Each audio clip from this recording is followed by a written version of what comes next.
ಮಾಡಕ್ಕೆ ನೋಡಿದ್ರೆ ಅವ್ರಿಗೂ ಕೂಡ ಸಿಎಂ ಆಗುವಂತ ಆಸೆ ಏನಾದರೂ ಇದೆಯಾ ಅಂತ. ಅಲ್ಲ, ನಮಗೆ ಅವ್ರು ಆಗಿದ್ರೆ ಬಹಳ ಸಂತೋಷ.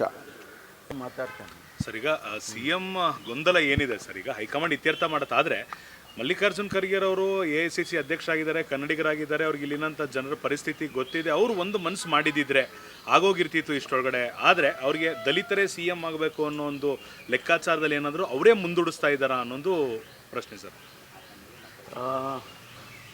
ಬಹಳಷ್ಟು ಮಾಹಿತಿಗಳು ನಮಗಿಲ್ಲ.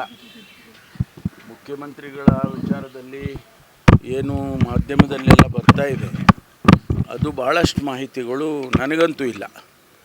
ಹಾಗಾಗಿ ಅದ್ರ ಬಗ್ಗೆ ಹೆಚ್ಚು ಮಾತನಾಡೋದು ಸಮಂಜಸ ಅಲ್ಲ ಅಂಥೇಳಿ ನನಗನ್ಸುತ್ತೆ.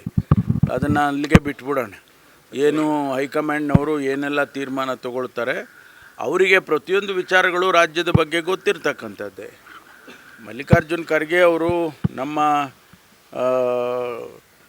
ಅಖಿಲ ಭಾರತ ಕಾಂಗ್ರೆಸ್ಸಿನ ಅಧ್ಯಕ್ಷರಾಗಿರೋದೇ ನಮಗೆ ಒಂದು ಸೌಭಾಗ್ಯ. ಯಾಕೆಂದರೆ AICC ಅಧ್ಯಕ್ಷರಾಗೋದು ಅಷ್ಟು ಸುಲಭನೂ ಅಲ್ಲ, ಮತ್ತು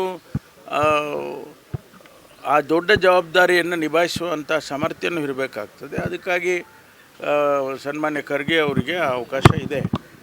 ಅವರಿಗೆ ಪ್ರತಿಯೊಂದು ಈ ರಾಜ್ಯದ ರಾಜಕಾರಣ ಪ್ರತಿಯೊಂದು ಗೊತ್ತು, ಅತ್ಯಂತ ಹೆಚ್ಚು ಅನುಭವ ಇರ್ತಕ್ಕಂಥವ್ರು, ಮತ್ತು ಎಲ್ಲವನ್ನು ಕೂಡ ಸ್ವತಃ ತಾವು ಅನುಭವಿಸಿದ್ದಾರೆ, ನೋಡಿದ್ದಾರೆ, ಅವರಿಗೆಲ್ಲವೂ ಗೊತ್ತಿದೆ. ಹಾಗಾಗಿ ನಾವುಗಳು ಯಾರು ಹೇಳಿದರೆ ಅದಕ್ಕೇನು ಅಷ್ಟೊಂದು ಅರ್ಥ ಬರೋದಿಲ್ಲ. ಅದಕ್ಕಾಗಿ ನಾನು ಹೆಚ್ಚು ಅದ್ರ ಬಗ್ಗೆ ಪ್ರತಿಕ್ರಿಯೆ ಮಾಡೋದು ನೋಡಿದ್ರೆ ಅವ್ರಿಗೂ ಕೂಡ ಸಿಎಂ ಆಗುವಂಥ ಆಸೆ ಏನಾದರೂ ಇದೆಯಾ ಅಂತ. ಅಲ್ಲ, ನಮಗೆ ಅವ್ರು ಆಗಿದ್ದರೆ ಬಹಳ ಸಂತೋಷ. ಯಾಕೆಂದರೆ ನಮಗೆ ಅಷ್ಟೊಂದು ಹಿರಿಯ ರಾಜಕಾರಣಿ ಮತ್ತು ಅನುಭವ ಇರ್ತಕ್ಕಂಥವ್ರು. ಅವರು ಆಗೋದಾದರೆ ನಾವೆಲ್ಲರೂ ಸ್ವಾಗತ ಮಾಡ್ತೀವಿ.